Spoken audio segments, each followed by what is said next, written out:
It's such a pleasure to introduce you Mr. Kidlat Tahimik and his masterclass. The floor is yours, please. Good evening. I'm not sure what masterclass means. It's a very intimidating word. I'm not really a master of technology in terms of making films. I don't work with scripts, so I don't have the polish of a scripted film. Sometimes my films are very off-focus. I'm known for this kind of discrepancies in the way my films come out, but maybe there's something deeper that communicates. And I hope that today we can share that. Actually, the word masterclass, I'm going to show you a film today that, believe it or not, I've been working on for 35 years. C'est pas fini, not yet finished. And my students got used to being told that if they would ask me, sir, when are you going to finish your film? I would often feel that, and I meant it very sincerely, that I'm not in a hurry, maybe in the next lifetime. Well, recently I got some cosmic messages to try and finish it in this lifetime. And I think I'm going to share some of those footages. Maybe before I continue, for those of you who came late too, this is my little installation, which is also part of my master class. I think a picture is worth 1,000 words. This is the battle between two goddesses of the winds. This is the goddess of the wind from the tribal people in the north. Her name is Inhabyan. The story goes that she was at her weaving loom, and she was weaving some tapestry, and suddenly the gods tried to test her, and they blew at her, and she was able to survive clinging to the backstrap to the tree, and because of that, the gods were impressed, and they made her the goddess of winds and the goddess of typhoons. So when the tribal people have a typhoon coming, they invoke Inhabyan, and Inhabyan is fighting the goddess of the winds of Hollywood. Do you recognize her?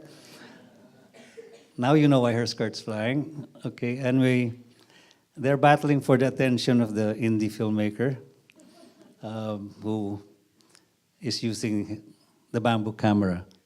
The bamboo camera is my metaphor for let's tell the local story. Most young filmmakers in the Philippines are tempted by the Hollywood formula. You all know the Hollywood formula, S plus V equals P. Sex plus violence equals P, profits. And sometimes it's hard to avoid the Marilyn Monroe formula. I have nothing against Marilyn Monroe.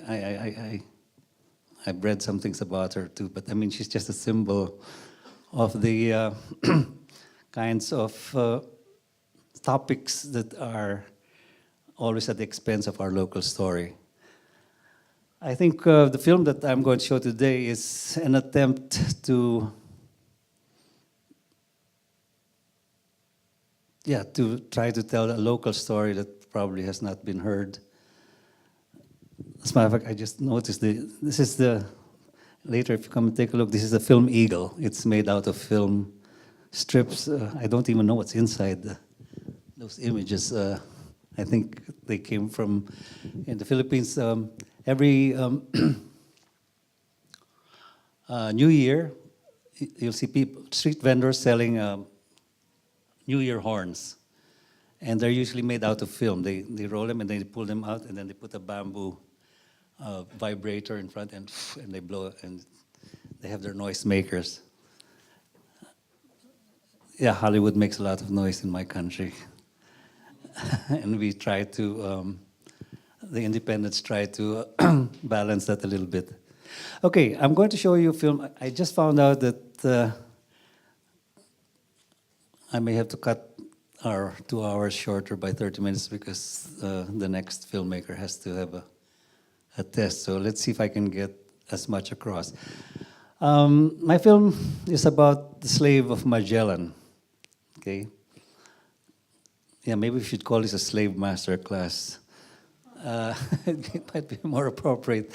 I'd feel more at home with that anyway. Magellan had a slave. His name was Enrique de Malacca, and I just have to give a little background because the first part I'm going to show you is was the unfinished film that I've been showing for the last 20 years. I started this film in late 1979, and those were the days when we only had 16 millimeter. None of this fancy digital stuff. And it was only in 2013 that somehow I got an impulse to continue the film. I shelved the film in 1984, 85 because my sons were beginning to grow up. And I wanted to enjoy being a father and being a gangmate of my son. So I said I'll come back to the film in 5, 7, 8 years. But 5, 7, 8 became times 5. And I only came back in 2013. Anyway, Magellan's Slave, why would I stick 35 years with this film? Okay, there is a very strong possibility that the first man to go around the world was not Ferdinand Magellan. It was his expedition that proved that the world was round. But it was his slave who probably was able to make it. Magellan bought the slave in Malacca, and Malacca is in Malaysia. He used to come the eastern route under Africa, India, what they call the Vasco da Gama route, and would go back several times. And he bought a slave, and that's why in those days you give your slave a Christian name, Enrique, after Henry the Navigator. And then because you bought him in Malacca, he became Enrique de Malacca. But it doesn't mean that this guy is necessarily from Malacca.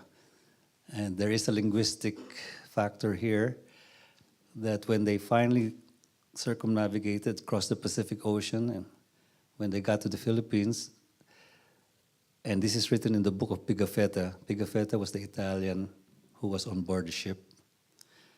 He wrote there that when they got to the first island, Magellan told the slave, try to talk to the natives.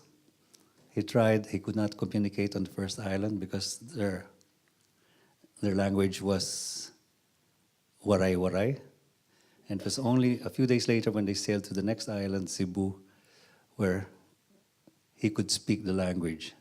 So what does this mean? If he could speak the language, maybe after going that whole he had reached back the island where he could speak his tongue. In other words, Magellan picked him up in Malacca, brought him around with the 99% of the trip, okay? The 1%, maybe he was picked up by pirates from that island, brought to Malacca and sold to Magellan. Whereas Magellan did his whole voyage, but he got killed in the Philippines by one of our brave warriors, and so he never made the 1%. It might sound chauvinist, but it kept me going for 35 years. So, okay, what we'll do today, I'm going to show you the first 33 minutes would be the film that I've been showing for the last 20 years.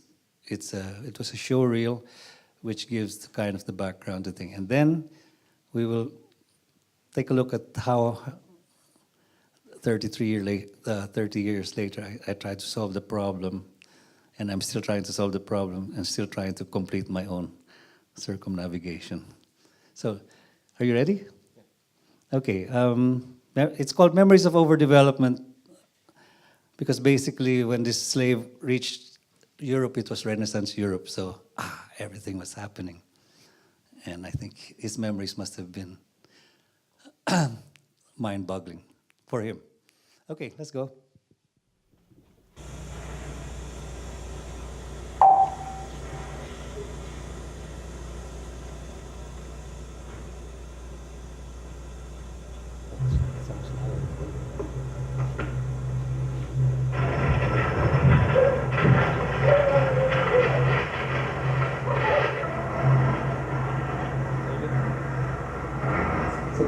Our film begins after the circumnavigation of the globe. Enrique, the slave of Magellan, now a free man, has returned home to his native village.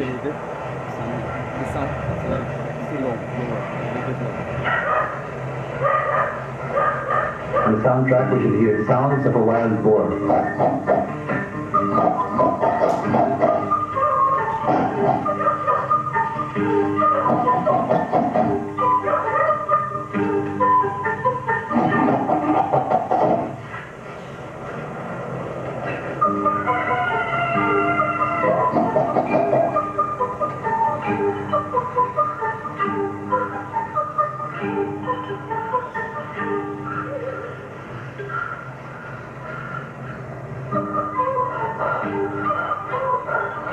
The yo-yo is not a toy for Enrique.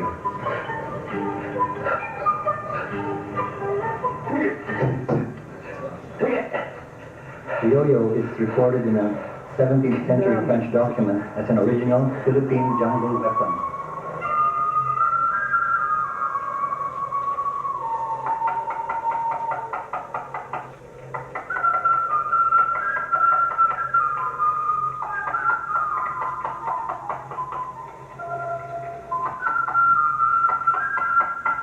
Enrique comes from Ifugao, a province where woodcarvers are abundant today.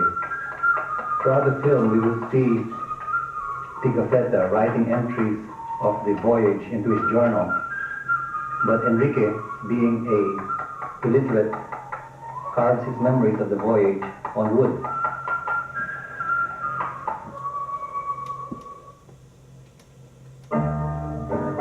We are now in Vicenza, Italy, where up to today, the Pigafetta mansion still stands.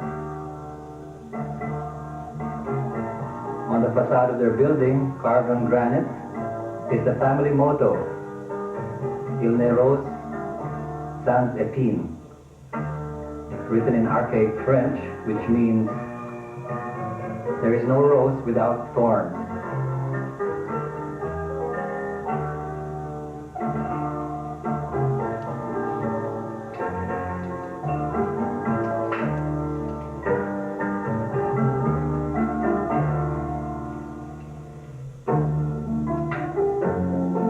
Having come from a circumnavigation of the globe, Pigafetta has a collection of souvenirs, like most travelers of today. At this point on the soundtrack, we should hear a conversation in Italiano between Pigafetta and his book agent. Senor Pigafetta, before the book is published, we must make public this interesting collection of artifacts that you have gathered. Yes, Signore, I'm sure it will arouse interest in my book. I'm glad to let you know that the King of France is interested in publishing my manuscript. Yes, we must let the world know that the old world is not the only part, the only civilization that exists.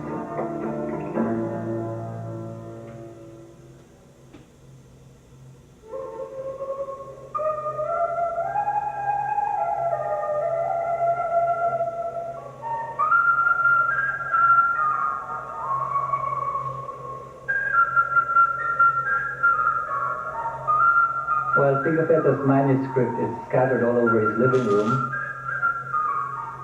we find Enrique's memories of overdevelopment carved in pieces of wood scattered all over his yard.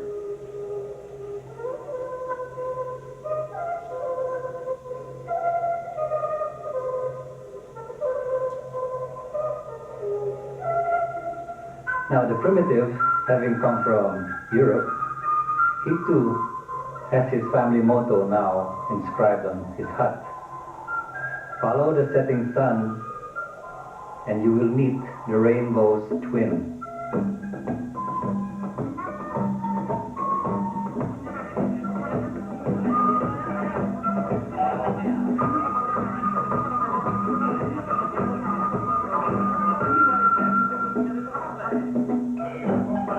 Enrique, too, has collected a few souvenirs from his voyage from Renaissance Europe.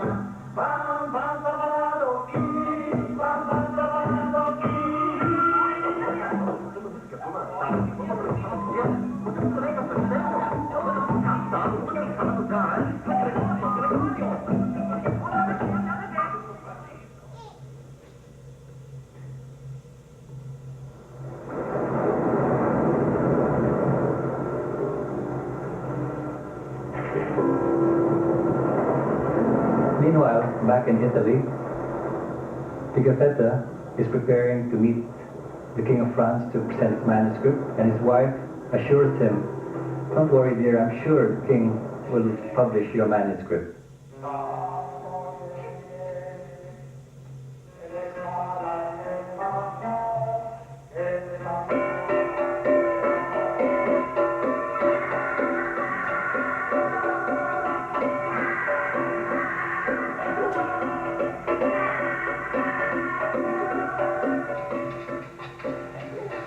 This is a little sequence to show that Enrique lives outside his village, but his yard full of carvings attracts the kids who pass by, and the naughty kids are drawn into the hut.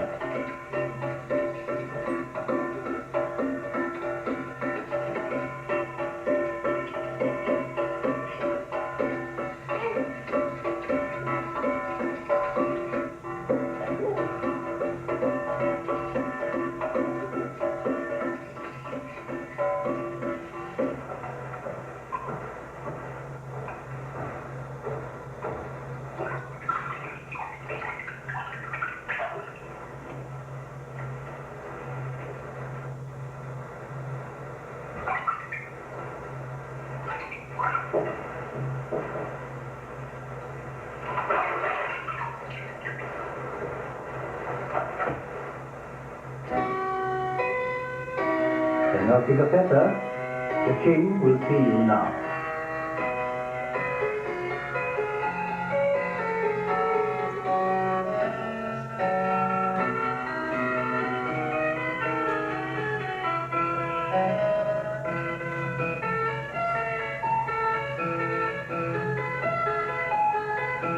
Voila, le roi de France.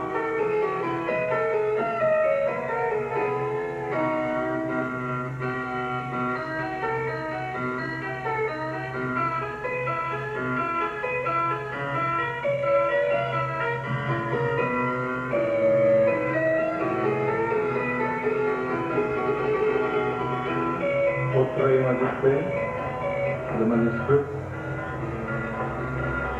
Alors, racontez l'histoire. Tell me the story of your voyage. Tell me the story of your voyage. At this point, we begin to have a flashback. How did this mountain kid get to the high seas? There's a sequence that's not yet made where Enrique is drying his blanket. He gets blown away with the wind, dropped in the sea, where pirates pick him up. And now he's been sold to a Chinese merchant in the markets of Malacca.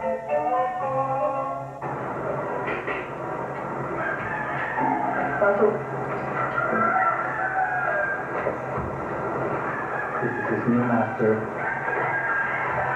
the Chinese furniture and ceramic vendor.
On the soundtrack, sound of a yelping dog.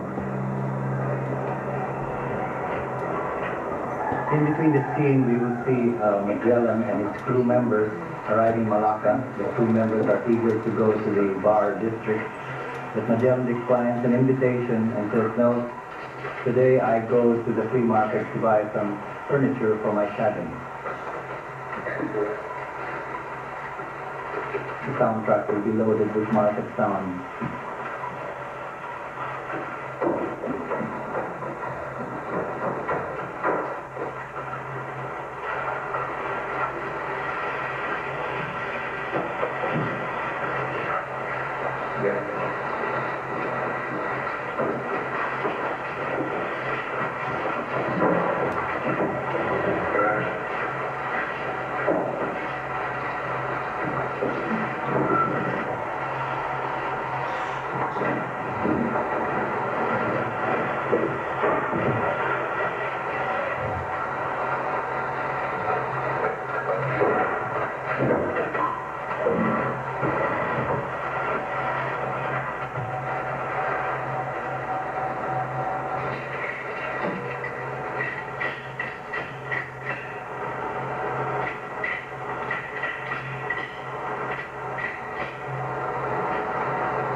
So that's how the master meets the slave in a buy one, take one deal.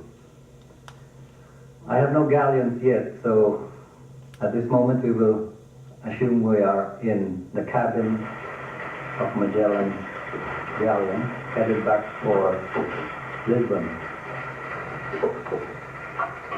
One of the main things that Enrique, the slave, has to do is to give his master a hot bath every Saturday without fail. Just before this is the scene where Enrique asks the master, "Why do you Europeans have to use hot water?" And the master has explained very scientifically that hot water is stronger than dirt. And Enrique, out of curiosity, experiments.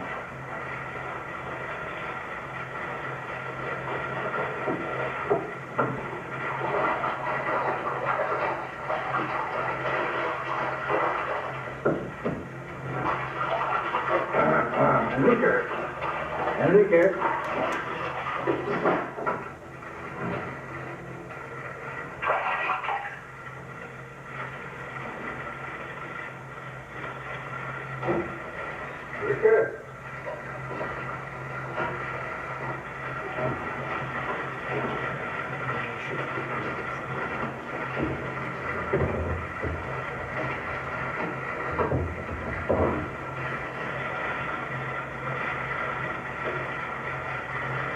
Also regularly, Enrique brushes the hair of his master all over his body too, because it helps the master think. So, we're off to Europe.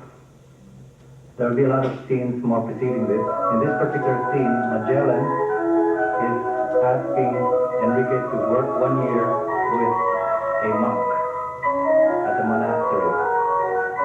Records show that Magellan did not always have money, and I can imagine him to have rented out his skilled labor in order to earn some money.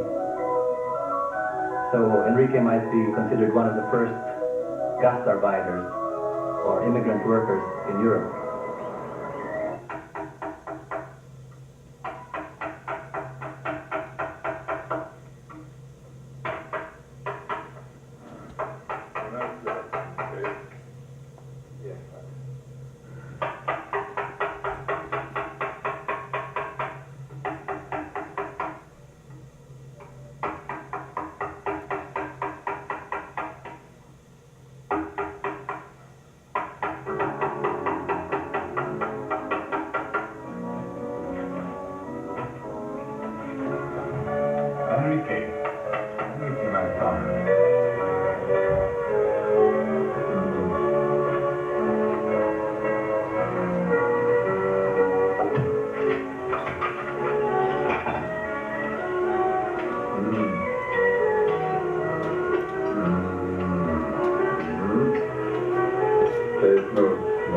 your nose.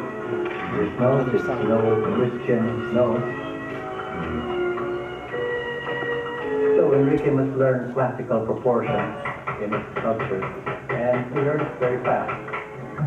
But Magnifique, magnifique.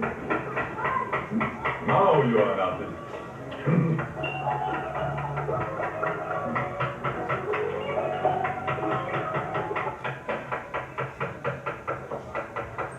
Now, next week, we need 20 Platos for next week. 20 Platos for next week, and more Cicero Socrates.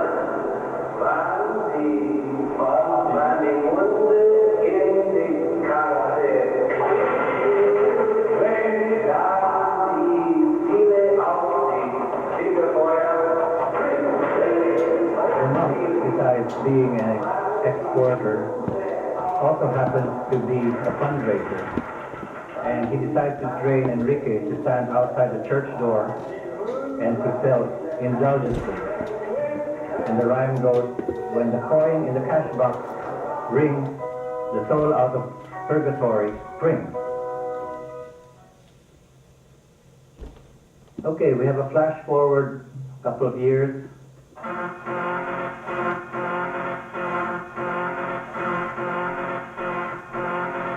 Magellan has quit Portugal because the king of Portugal refuses to finance the big voyage that Magellan now plans to find a western route. He is now in Spain, in Sevilla, and after 2 years he finally gets an appointment with King Carlos I. Like a filmmaker in search of a production, Magellan has not given up so easily. And now he's about to make the presentation of his life to convince King Carlos to finance his galleons in search for new routes to the Moluccas Spice Islands.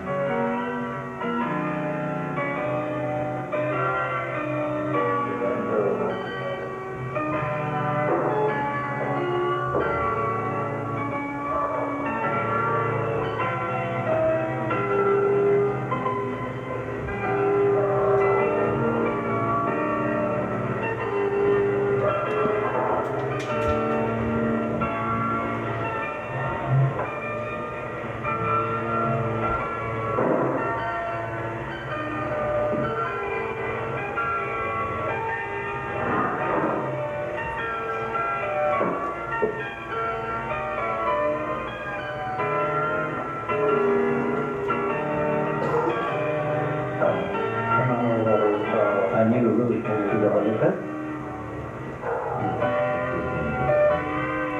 The Portuguese are here, we are on this other part. Y nosotros ahí.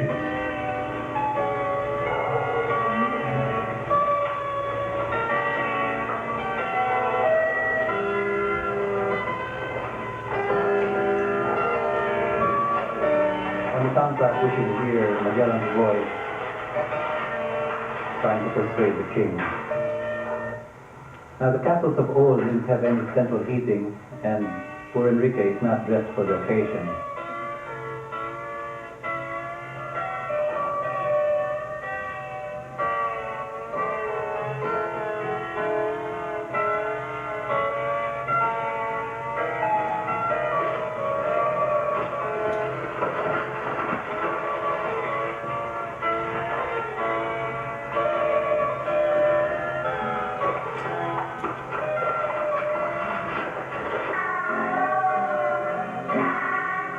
Probably the first coat and tie in history.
king at this point offers his gold and silver chess set in exchange for borrowing the slave in hopes that it might keep the princess out of her autistic, depressive state.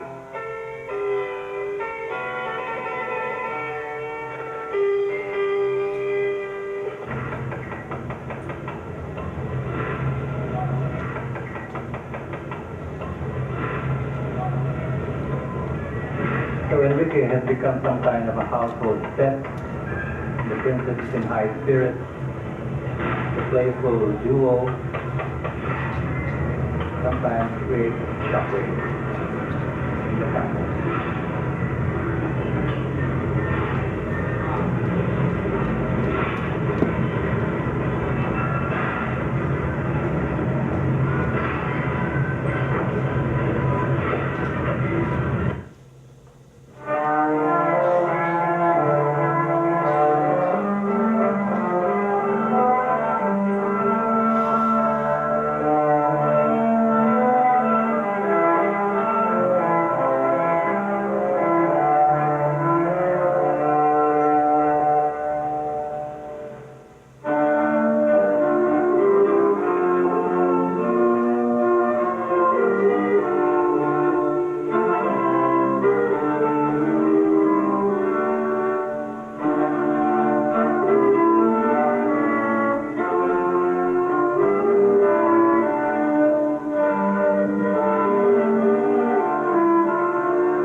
What is the next most interesting game children play? How about Doctor, Doctor, I am sick?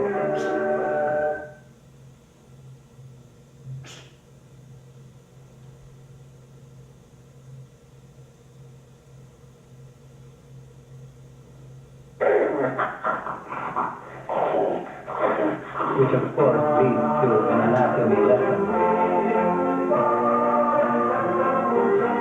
In a previous scene, which I haven't done yet, the princess asks Enrique very curiously, where is the source of laughter? And she's determined to find out.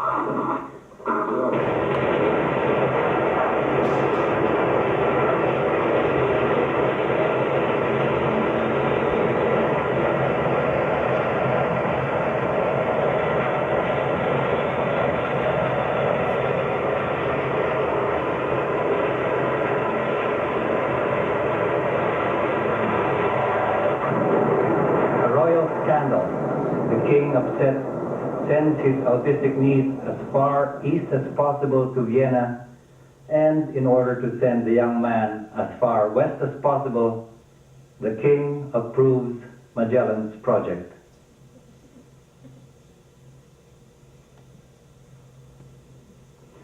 As we have no galleons yet, I show Indonesian boat builders, but eventually, hopefully, to have a nice boat building scene. Okay, we're now on the big voyage, somewhere in the Pacific. We jumped 2 or 3 years ahead. Enrique had just carved a chess set out of wood, and he says to his master, "Master, I think with my new set, I will now be able to defeat you."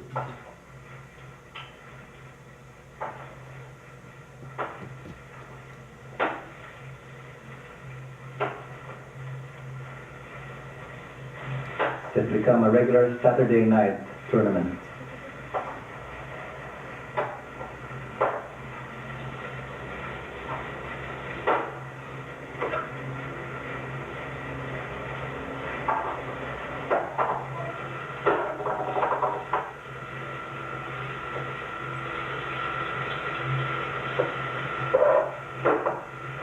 Double check. Mierda.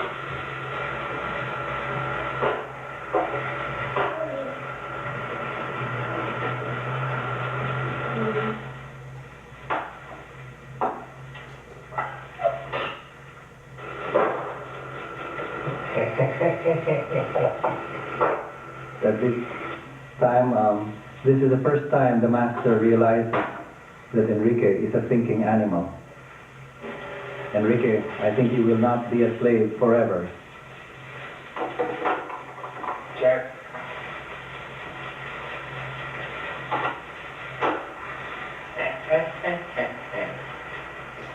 Checkmate. Yeah.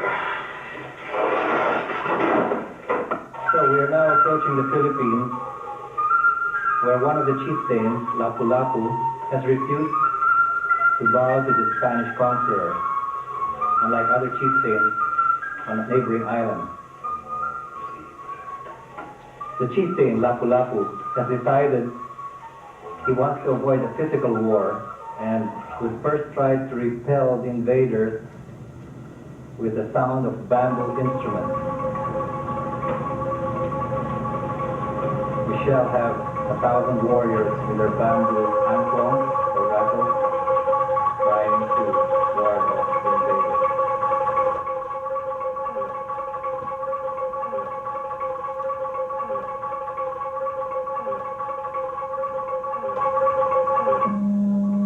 But after 24 hours of such noise barrage, it becomes evident that they may have to fight a physical war.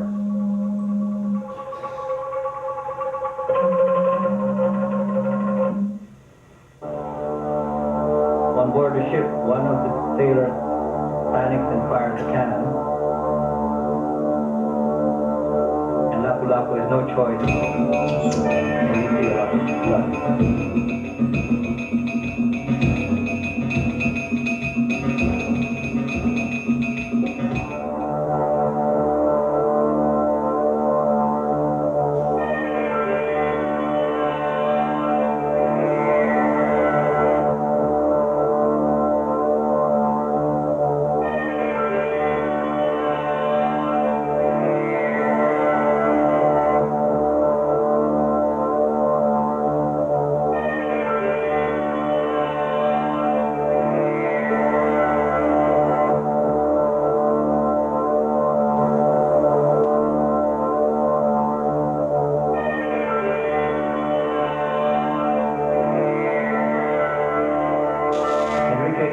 Free man, because in the last will and testament of Magellan, which still exists today in the archives in Sevilla, at the moment of his death, Enrique shall be a free man. And now Enrique must find his way back to his mountain village.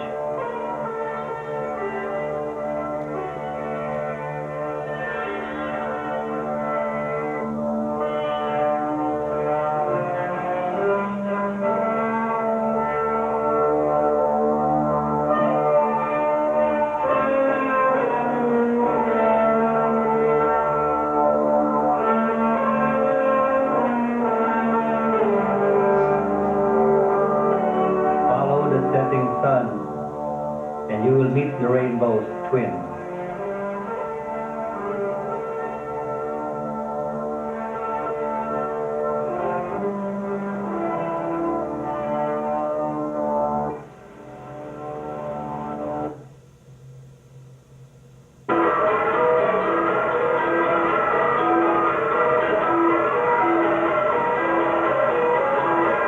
stage welcomes back Enrique and rejoices, not necessarily at the first circumnavigation of the globe, but just at the return of a lost son.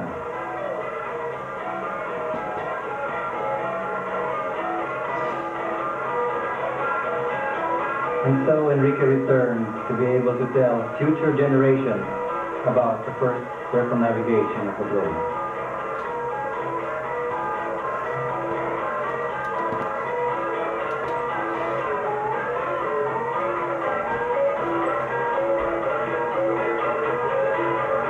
And that's the memories of overdevelopment up to this date, 4 years after we started the project. Amen.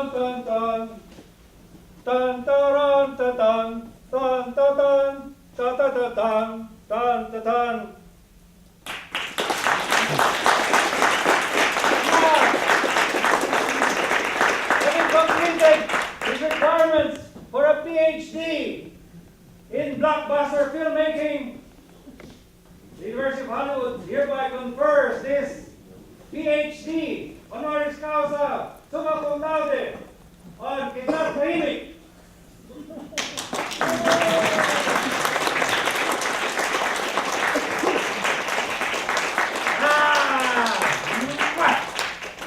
After 20 years, I have my PhD.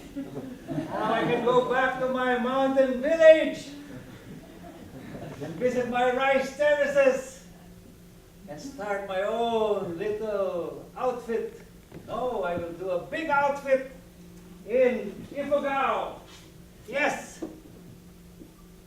20 years, my mother has toiled planting rice every season. But now she does not have to work another day longer because we will make a lot of S plus V equals P. Yes. Okay. Oh. And what else? The University of Hollywood not only gave me a diploma, they also found financing for my dissertation script, Sex in the Terraces. Okay, I'm home. The green terraces. It's so different in the West. Yes, Mama, I'm back. After all these years, you need not work another day in the rice fields. Yes, we will do our blockbuster film. I learned all the tricks I learned. Like, yes, you can do a Rambo film. Ma, Rambo is, I tell you later.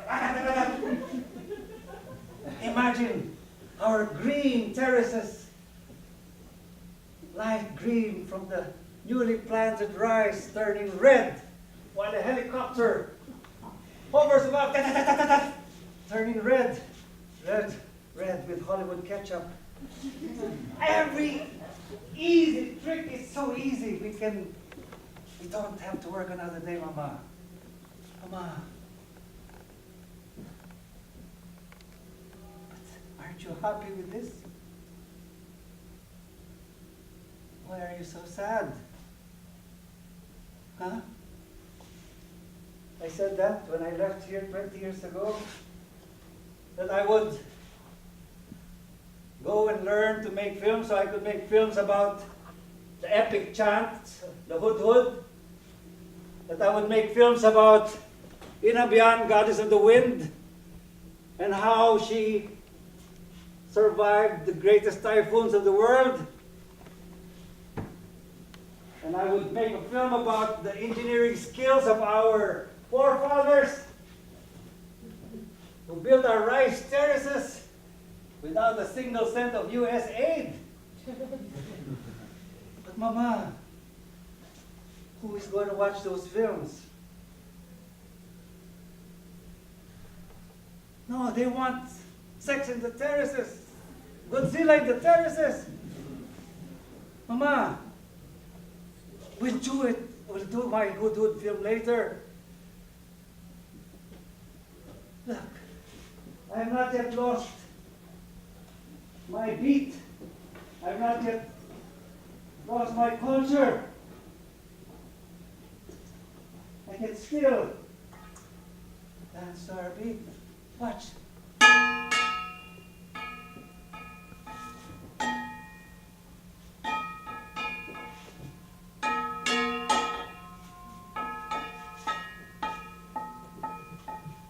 Anybody from the Philippines help me with my beat?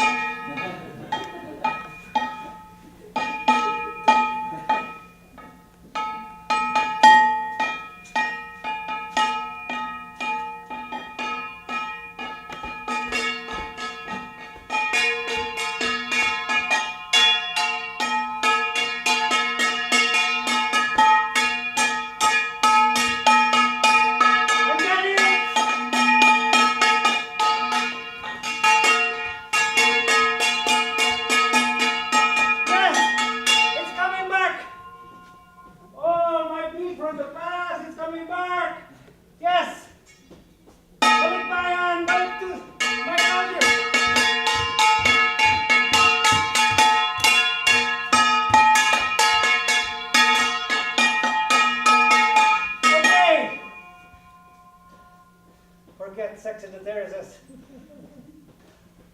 We'll do it. Oh, how did you tell stories in the old days? Apo Lopez Noyak! How did you tell your stories? How did you tell your stories without a Hollywood Mitchell camera? High speed. How did you tell stories without the Ariflex from Germany or the Sony from the Bolio from France? That's easy. We can tell our stories our own way.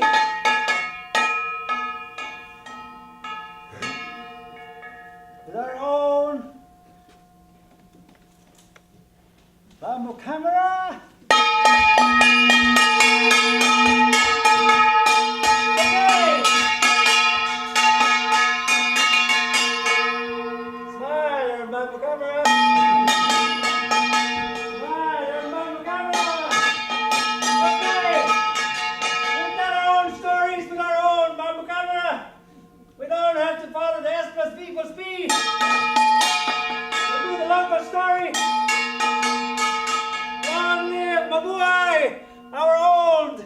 Traditional stories. Oh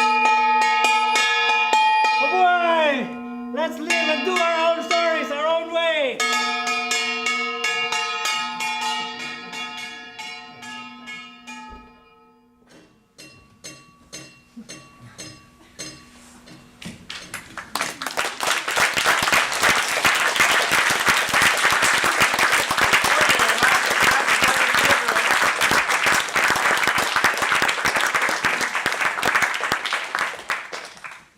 Telling our own story is probably one of my efforts in the last few decades. I've been giving Bamboo Camera Awards to young Filipino filmmakers who have somehow avoided the blockbuster formula. Occasionally you have a brave heart who's going to do his own story or her story, and I hope I have a copyright in this. Anybody wants to buy it will have to pay royalties. Okay, we have limited time, so I think what I want to do now is drink a glass of water. Okay. Oh, yeah. Sorry to the translators. I hope my voice carried out there.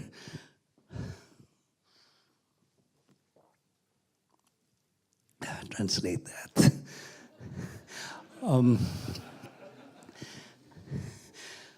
Okay, how does a filmmaker go back to a film where his main actor has died, Magellan, who died about 12 years ago?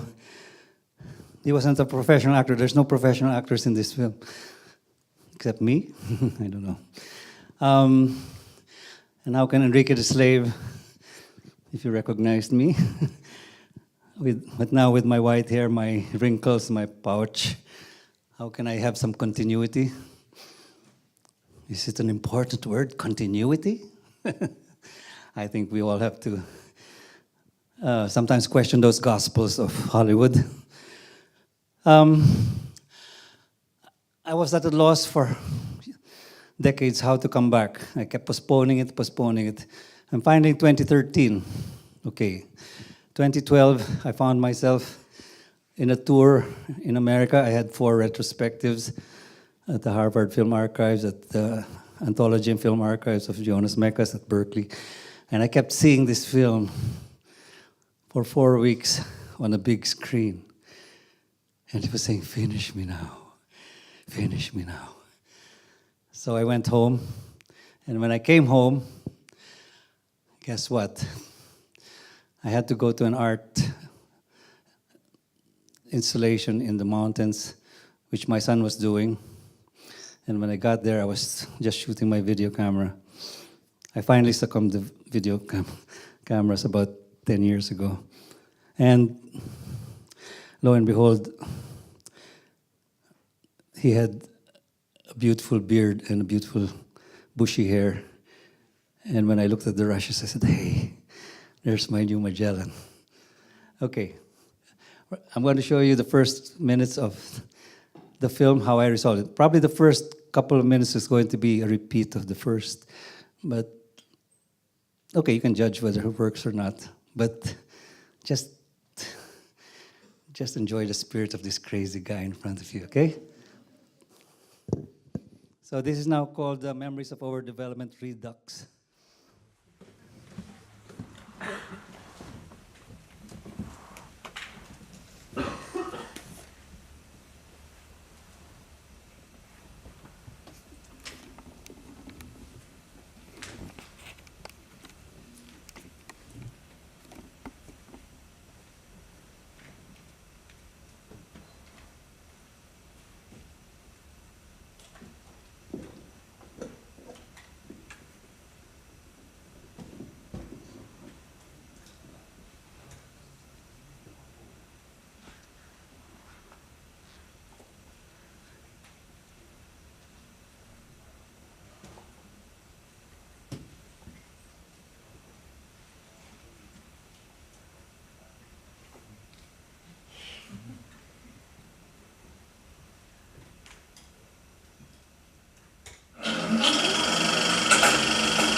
Our film begins after the circumnavigation of the globe. Enrique, the slave of Magellan, now a free man, has returned home to his native village.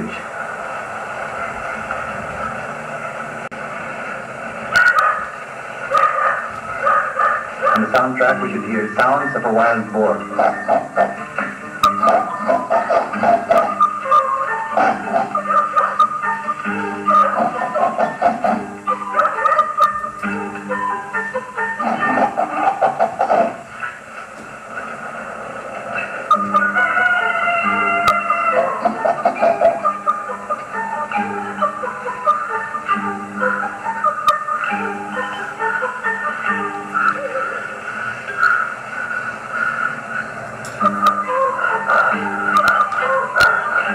The yo-yo is not a toy for Enrique.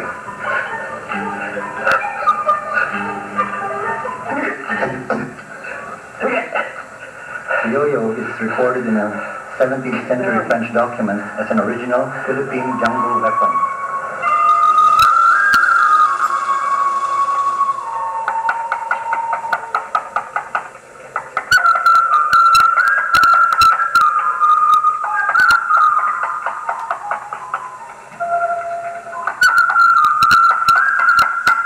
Enrique comes from Ifugao, a province where woodcarvers are abundant today. Throughout the film, we will see Pigafetta writing entries of the voyage into his journal. But Enrique, being a illiterate, carves his memories of the voyage on wood. We find Enrique's memories of overdevelopment carved in pieces of wood scattered all over his yard.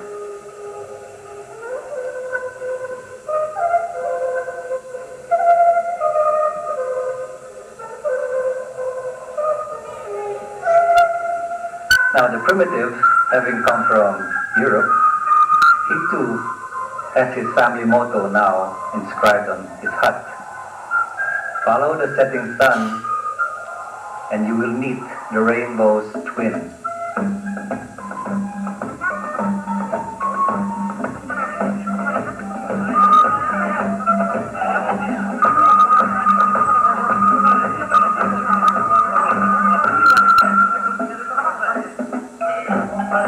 Enrique, too, has collected a few souvenirs from his voyage from Renaissance Europe.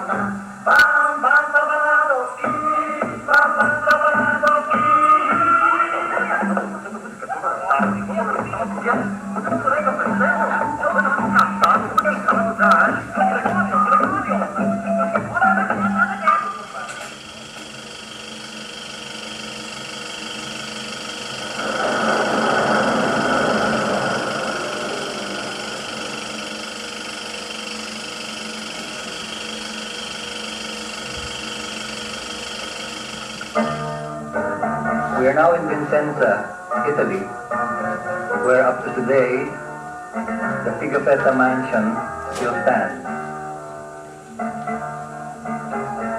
On the facade of their building, carved on granite, is the family motto, Il ne rose sans épine, written in archaic French, which means there is no rose without thorns.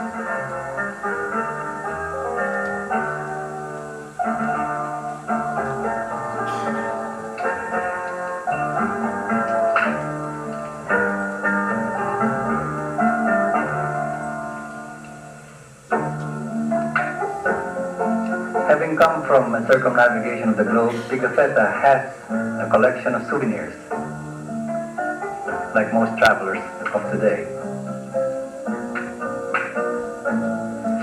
At this point on the soundtrack, we should hear a conversation in Italiano between Pigafetta and his book agent.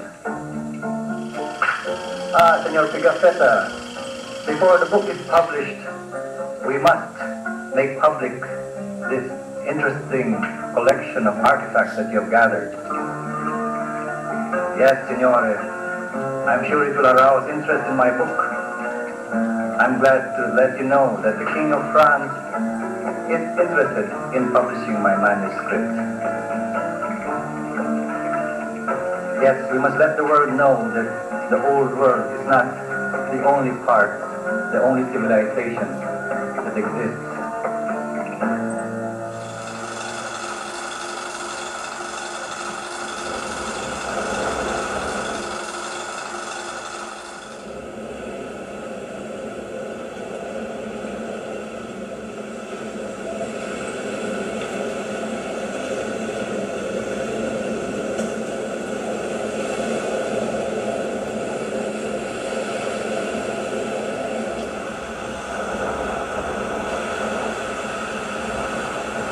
Wala siya sa frame.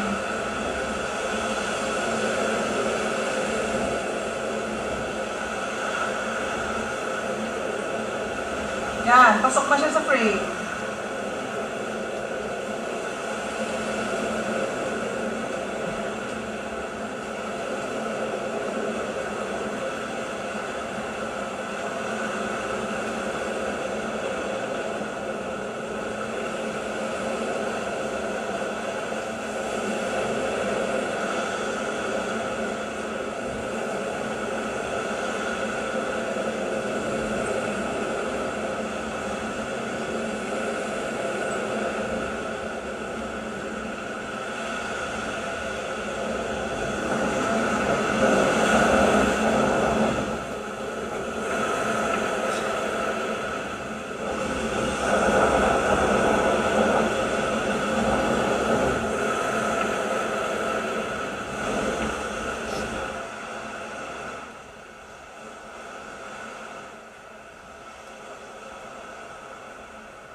From the beach. Oh, in La Union. You have 2 stones. You might be able to... Wonderful. Jesus, you have fun. Okay, I have to go because it's about to rain. Yeah, I will meeting to this in my heart. Yung meeting... I will carve. When is our meeting for the Pinugo? Tomorrow. As soon as possible. Kasi it will be hard. Good afternoon. Yes. Sige, so done. Okay.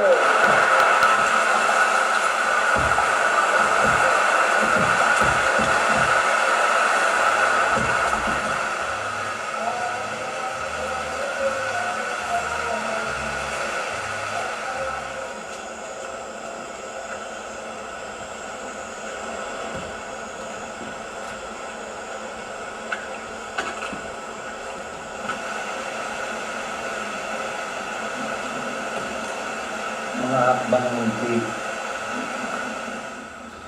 sa pilapil na walang hanggang. Mag-ingat ka't bago ulan, malayo pa ang iyong kaparonan. Mga hakbang matatag sa akyatang lakaran. Bawat hakbang palapit sa tahanan ng hihintay sa dulo ng hagdanan. Maligayang pagdating sa kataas-taasan. Kapitbahay mo'y si Apo Kabunyan.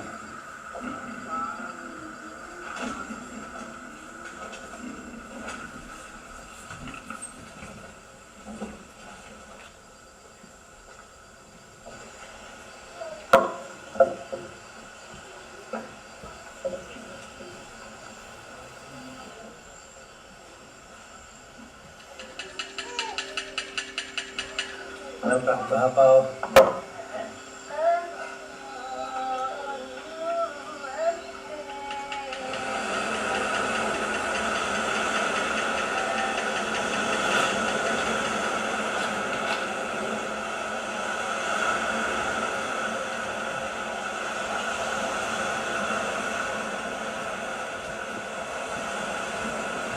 Dalawang tao sa tabing dagat na nagkatagpo.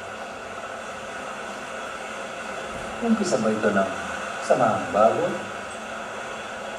O kaya'y karugtong ng matagal ng lakaran?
Sorry.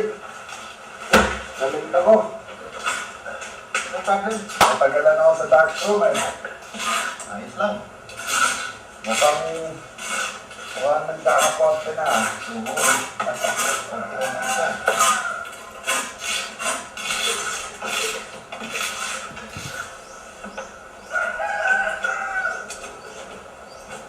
Mo, naalala mo yung matandang hinatid mo sa bus ng isang linggo?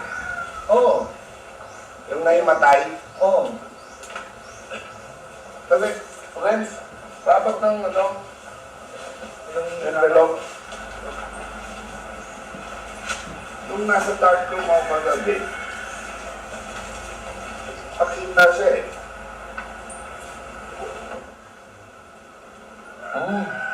Lumabas sa negative mo. Alam mo ba kung saan siya? Taga-saan siya? Taga-Cordillera daw siya. May sinasabi siya parang apaw. Apaw daw, apaw. Bakit di ka pumunta sa Baguio Art Guild? Kaibigan namin sila. Sigurado, kilala siya doon. Matanda, no?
Naglalito ako, no?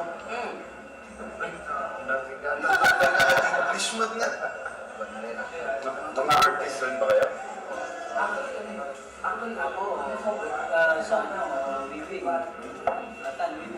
Ratan Weaving. Charmer ako. Pero ako, brother, long cutter naman ako. At ito ang bagay doon. Punta ka ba dito para sa panagpili? May nangahanap ako. May nangahanap na chicks pa. Ang dami sa atin dito eh. Bato dito yan dito. Ba kilala niyo itong ano na ito? Kasi natin magandang Manulok pa din. napahaman na gusto, mo ba? Tayo biro ka. Ito, mukha ka po. Pareho ka ba? Mas malapit siya na tayo. Ba't mo siya hinahanap? Hindi ko rin alam. Pero na-save ko sa isang sasabi. Brother, kahit mukha mo ma.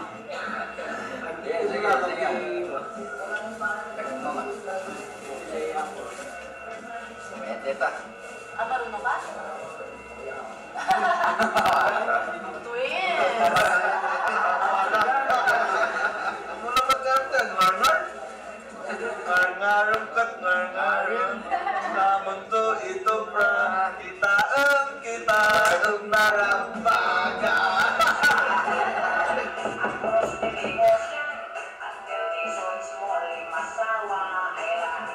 Uy, pare. Kumusta? Salamat. Tagal na akong hindi nakadapon dito. Oo, hindi naman nakakit ka. Anong ginagawa mo ngayon? Ano itong project mo na to? Sino yung best history teacher ng Pilipinas? Kung para sa akin, si Alberto Campo. Ito din.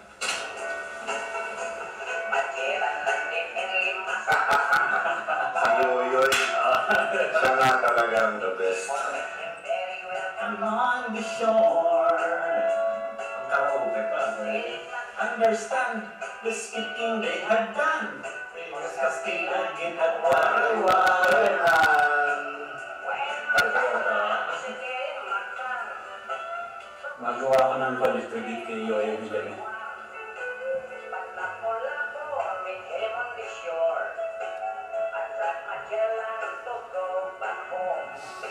Alam mo namatay na yan si Yoyoy? Oo nga eh. Sa akin yun. Yan ang national artist dapat. Tingin ko nga, hindi lang national artist. Hindi na nga yan. Genius pa talaga. Man. Yeah. Indian genius, kumbaga. Yeah.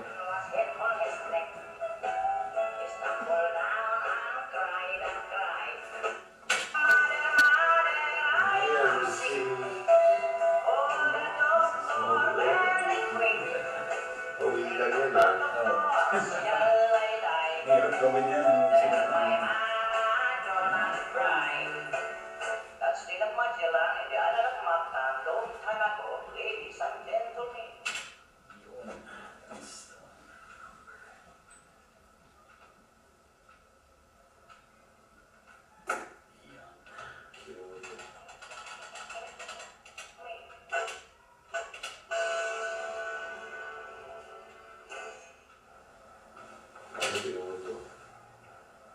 Uy!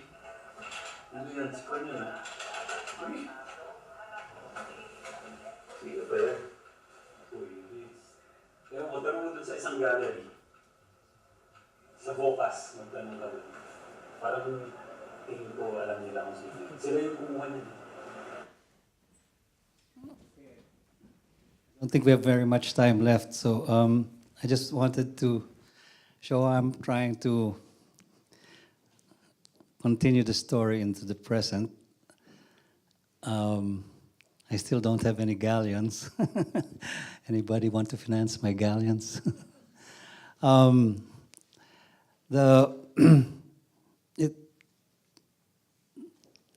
guess the easiest way not to have to worry about continuity was just reincarnate them all 500 years later. By the way, 2021 is the 500th anniversary of of Enrique's circumnavigation. And did I ever leave this voyage? I mean, I wasn't working 24 hours, 7 days a week for 30 years. No, as I said, I grew up with my kids. I went into several advocacies. I moved into Ifugao village. The village that you see there is now, I'm an adopted son in that village. I become very at home in my G-string. I like to wear my coat and my tie below. My wife and I have organized indigenous conferences. We're really very much understanding the strength of these cultures and why today our out of balance world, maybe we need to listen to them more. I used to be the romantic. When I started this film, everything they did was beautiful. But I think I've gone beyond that. I've been living with them for the last 15 years, half there and half in the city where I was born. But it begins to take nuances in the way I interpret the strengths of Enrique. And inevitably, it has to also enter my film. N'est-ce pas? when you're doing something very personal, it becomes part of your film. So my faded romanticism with the Ifugaos has come in much more into this trying to reach the finish line. Let me tell you a few more anecdotes about why am I still here talking and showing you an unfinished film 35 years after I looked young, and I sometimes wonder how did I get this way? But we all have to. Yes, we. Okay, sometime in 1983. This is not to name drop. I just want to let you know the cosmic forces. Why am I still here trying to finish this film? In 1983, my first film, Perfume Nightmare, was distributed by Zoetrope Studios in America. And that was the time when I was starting this film, and Francis Coppola got interested in the film.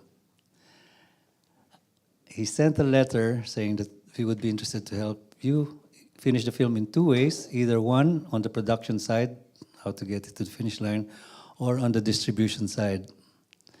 Anyway, he mailed the letter. In those days, there was no internet, there was none of that. And in the snail mail, it never got to me. I only saw it in 2005. I visited Tom Luddy, who is the special projects director of Coppola, and because he had a Filipino secretary, and while we were watching a film, she pulled out the files and showed it to me. So I missed that boat. Oh, wow, I missed that galleon. Okay, would I have finished that film? Would it have been the same film that I'm trying to do now? Would it have been saga of the high seas with a lot of typhoons and gales, etc.? I don't know. But I think the cosmos said it was in time. So I have no regrets. Call it sour grapes, but I just think that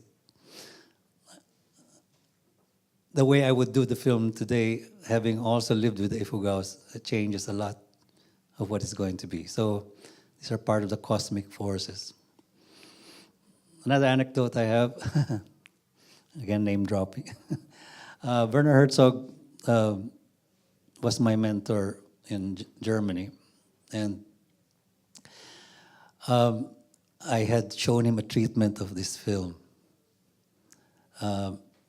During my last days in Germany, before I went back to the Philippines, I showed him a treatment, and and I remember that the only time he was so busy, he had just finished Fitzgeraldo, and I think he was about to do Strotzek. He had no time to talk to me, but he said, "Look, Kidlat, I'm going to Cologne next week. I'm driving in my Volkswagen Kombi. You can have me totally to yourself if you want to come. That's the time we can talk about your film." Of course, I jumped at that. So we drove 400 kilometers to Cologne. We discussed the film. When we got there, he showed the film to about 28 people and then drove back. And I said, "Wow, Werner, you drove 800 kilometers for 28 people?" And he said to me, "Kidlat, we must develop our audiences." I think we all know that. We just carry our films and bring them if the distribution system won't pick it up.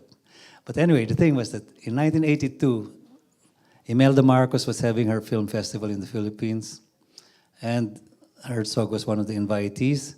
He showed Fitzgeraldo, and while he was there, they assigned a woman to be the escort of the big guests.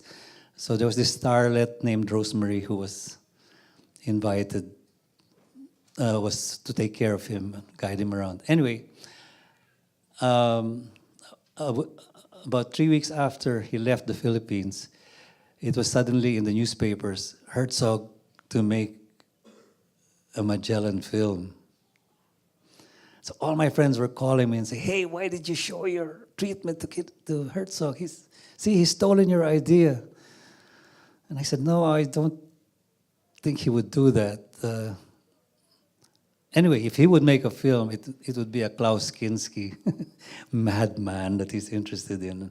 Whereas I'm interested in the slave. So I think that we would even complement each other. Anyway, I wrote him a letter and said, okay, Werner, if you're going to do a Magellan film, let me know if I can help you find locations here in the Philippines, etc. And maybe you can play Magellan in my film and I can play the slave in your film. That's kind of a little banter. But later I got a letter from him and he said, Kidlat, you must not worry. I sent this letter because the headline said Rosemary, the girl that was escorting him, to star in Herzog film. And he said, no, I sent that letter because I knew his publicist would do it. What was quoted was Magellan's to make his film called about Magellan, the endless Reise, the end of an endless voyage. Anyway, he knew that it would be publicized that way. He was trying to throw people off the tracks. He was going to do a film with the Aboriginals in the Green Ants. And I think he was trying to get people off, not to follow him around. But that title, The End of an Endless Voyage, comes out in the second half of my film.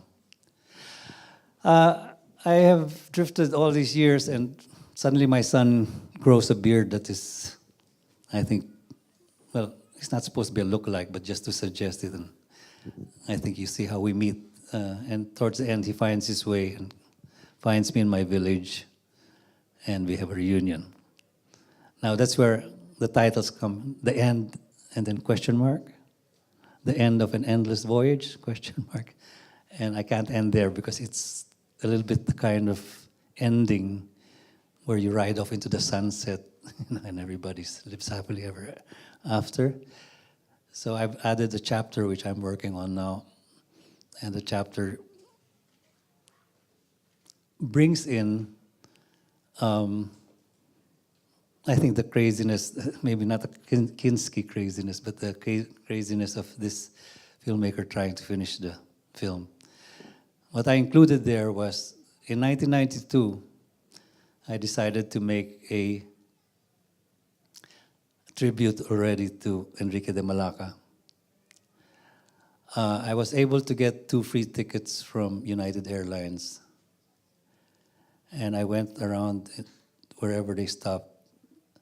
I would plant a tree wherever I went, and I would leave a carving of an Indian, maybe to guard the tree as it would, just so it would grow. So in 2021, I will have a ring of trees around the world, a quiet celebration to honor the first guy who did it. He wasn't ambitious like Magellan. Magellan was the master in the classical word, sense of the word. He was the master. He was talking to kings. He was talking to bankers. He was enlisting map makers in the universities. He was talking to boat engineers. He was Mr. Logistics with a capital L, and he was doing everything. And the slave was just going around massaging him and preparing his hot bath. And without trying, he became the first man to go around the world. Stefan Zweig, I don't know if you know, he's an Austrian writer, wrote a biographical novel about Magellan, and he writes about that time when they landed, and he asked his slave to interpret, and his own reading was this. He said something like, for the first time in the life of our planet, he said, Enrique was talking and chatting and laughing with the fellow natives. For the first time on the life of our planet, a person had gone around and gone back to his place of origin, however lowly his status. That's a question of interpretation. Maybe his status wasn't so lowly. I think of him that while Magellan was the traditional master. Maybe Enrique was the spiritual master, whose instincts were showing him which way to go, whose maybe cosmology knew that if you just keep following the sun westward, you will reach home. So, in a way, it was his destiny as the spiritual master, without trying to be a spiritual master, but just he led the expedition by its nose. Okay, I think we were asked to cut our 2 hours into 1.5 because they're having to do some 35mm tests. I would have shown you a little bit more, but I think the process is more what I have shared with you today. In the end, making a film is also living your life to the hilt. I think if I would have other choices how to finish this film and maybe get big budgets, I think at this time, I'm 72.